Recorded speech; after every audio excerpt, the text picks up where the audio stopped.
E aí, Psi, sejam bem-vindas a mais um vídeo aqui no nosso canal do YouTube do Psi do Futuro. Dessa vez estamos num cenário diferente, a gente está aqui no nosso escritório do Psi do Futuro em São Paulo e a gente finalmente está com ele todo arrumadinho, todo prontinho. Esse aqui é a minha sala, sejam muito bem-vindas. E hoje a gente vai falar sobre um assunto que quem é Psi do Futuro, eu acredito que é super importante que ao menos conheça. Tá bom? Então, assim, se abre, não fica, sabe, com o pé atrás se você é de outras abordagens. Se você já nos acompanha há um tempo, você sabe que a gente é sempre super aberto a ensinar marketing digital para psicólogas de todas as abordagens, tá? Mas a gente tem se dedicado a estudar mais sobre psicologia baseada em evidências e visto que existe um caminho, um futuro da nossa profissão se inclinando muito para as práticas baseadas em evidência. E a gente, como tá, né, sempre querendo entender para onde a nossa profissão está indo, é super necessário que a gente pelo menos estude o que é psicologia baseada em evidências e saiba, né, o que é, saiba conversar sobre isso, e se for o caso de você escolher outra abordagem, que você tenha ao menos o conhecimento, né, de por que você está fazendo essa escolha. Quando me perguntavam lá no início, Alana, como eu faço para escolher a minha abordagem para atuar na clínica? Eu dizia aquilo que eu aprendi na minha faculdade também, que talvez você também tenha aprendido, que é: conheça as abordagens e veja qual você mais se identifica e escolha esse caminho. Quando eu estava na minha graduação, eu tive contato com algumas abordagens só, cada universidade é de um jeito, né? Porque as grades são diferentes, as disciplinas optativas são diferentes, depende também dos professores, do corpo docente ali da instituição, né? E lá na minha faculdade, a gente tinha, então, as disciplinas de psicanálise, eu tive um pouco de comportamental, mas muito fraco, assim, não tive nada de TCC. Quando eu estava para sair da faculdade, estava abrindo uma optativa em terapia cognitivo-comportamental. Eu tive um pouco de Gestalt, eu tive também, né, mais de fenomenologia e tive a disciplina de sistêmica, psicologia sistêmica, né, abordagem familiar sistêmica.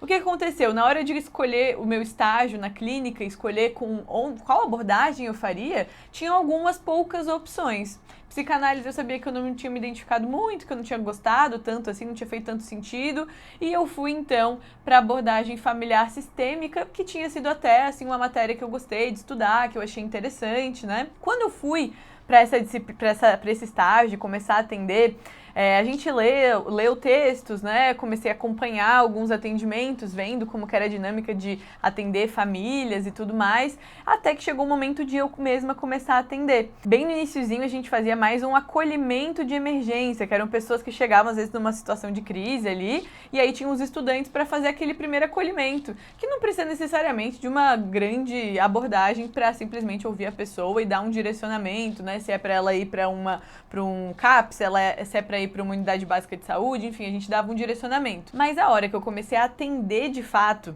foi aí que eu me deparei com uma angústia que talvez você já tenha sentido também.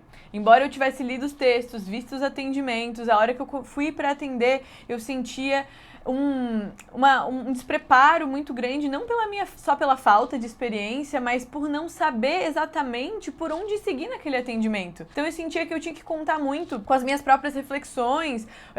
Claro que tinha assim uma filosofia, digamos assim, da sistêmica ali, mas eu não sabia exatamente o que fazer com aquele paciente na minha frente. E por mais que eu trouxesse perguntas, às vezes práticas, né, as respostas sempre me pareciam muito subjetivas e era muito difícil para mim conseguir entender para onde eu estava levando aquele paciente. E foi por aí, no meu último ano de faculdade, que eu conheci a terapia cognitivo-comportamental. E aí eu decidi começar minha pós-graduação, na época eu consegui começar já no meu último ano, e foi pela primeira vez na pós-graduação que eu tive contato com esse universo das pesquisas, né, que eram feitas em cima dessas abordagens e tudo mais, em cima de demandas específicas. E aí eu comecei a aprender sobre diagnósticos, né, sobre DSM-5, sobre os transtornos, qual era o tratamento mais eficaz para cada transtorno. Comecei a ouvir pela primeira vez que a TCC era uma abordagem que era, né, embasada com pesquisas empiricamente sustentadas, e eu não sabia nada daquilo. Embora na faculdade eu tivesse disciplinas de pesquisa, nunca, assim, entendi muito bem qual era o motivo de fazer aquelas pesquisas. Eu não entendia que as pesquisas elas eram importantes para a nossa prática clínica. Eu achava que estudar sobre aquilo era só para quem quisesse seguir a carreira acadêmica, que eu que queria, né, ou RH ou a clínica, não precisaria aprender sobre aquilo. Mas na pós-graduação eu comecei a ter uma outra ideia. E principalmente no meu primeiro ano de atuação, em 2019, aliás, formei final de 2018.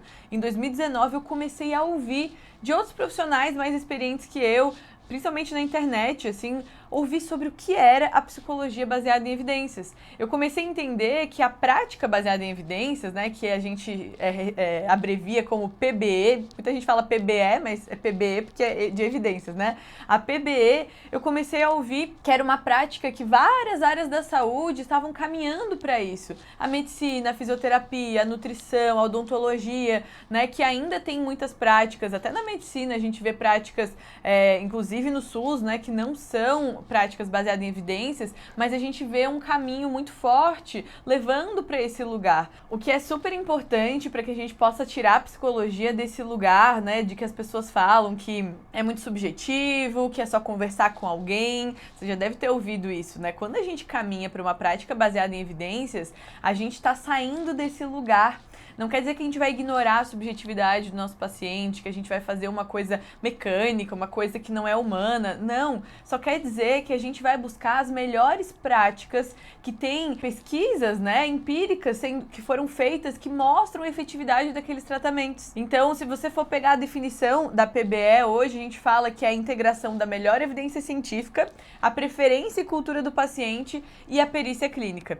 E quando a gente fala da melhor evidência científica, a gente vê que existem muitas pesquisas que foram feitas, por exemplo, se a pessoa ela tem um transtorno de personalidade borderline, a gente tem diversas pesquisas mostrando a efetividade da DBT, que é a terapia comportamental dialética.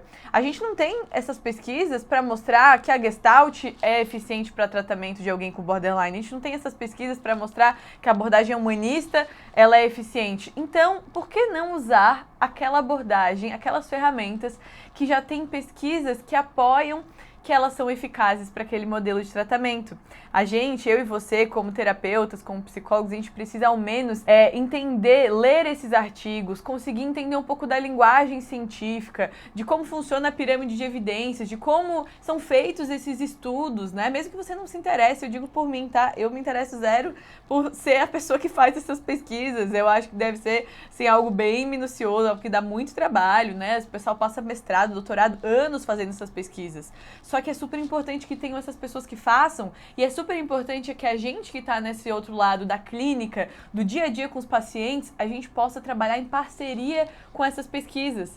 Quer dizer, Alana, que só a TCC funciona? Eu falei da DBT aqui, que embora é uma abordagem que tenha muitas questões cognitivas, também traz ferramentas, né, e princípios de outras abordagens. A gente fala aí de uma segunda e uma terceira onda das abordagens cognitivo-comportamentais, e tem muitas coisas sendo estudadas. Pode ser que daqui a um tempo, quem sabe, pesquisas novas sejam feitas, e tomara que sejam feitas, para a gente entender qual que é a efetividade da psicanálise, da Gestalt, da fenomenologia para outros tratamentos, para outras demandas. Mas nesse momento a gente já tem pesquisas que nos encaminham para um lugar onde a gente pode se sentir mais seguro. E eu falo pela minha experiência, né? Eu não sou fechada para TCC, como eu atuo, eu tenho pacientes que eu trabalho muitas ferramentas da DBT, alguns que eu trabalho ferramentas da ACT. Eu sempre vou buscando entender para cada transtorno, para cada demanda, quais são as melhores evidências para que eu possa ajudar meu paciente da melhor forma possível e garantir que ele não esteja desperdiçando dinheiro ali comigo, né? Que eu esteja ali fazendo alguma coisa que eu nem sei onde vai dar.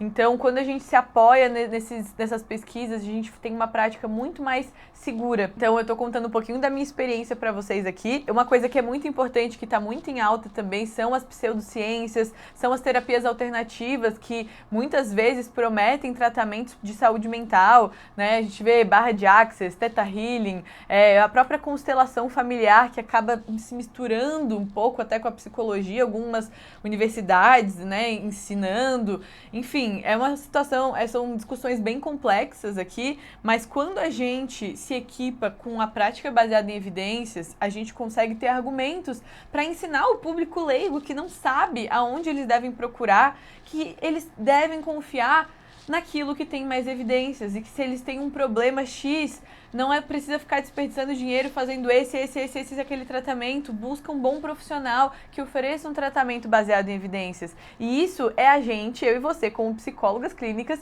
que vai estar ensinando isso lá nas nossas redes sociais. A gente vai estar trazendo informação e educando as pessoas para que elas possam escolher qual tratamento elas querem, qual profissional elas querem, sendo uma decisão com informação certa, entendeu?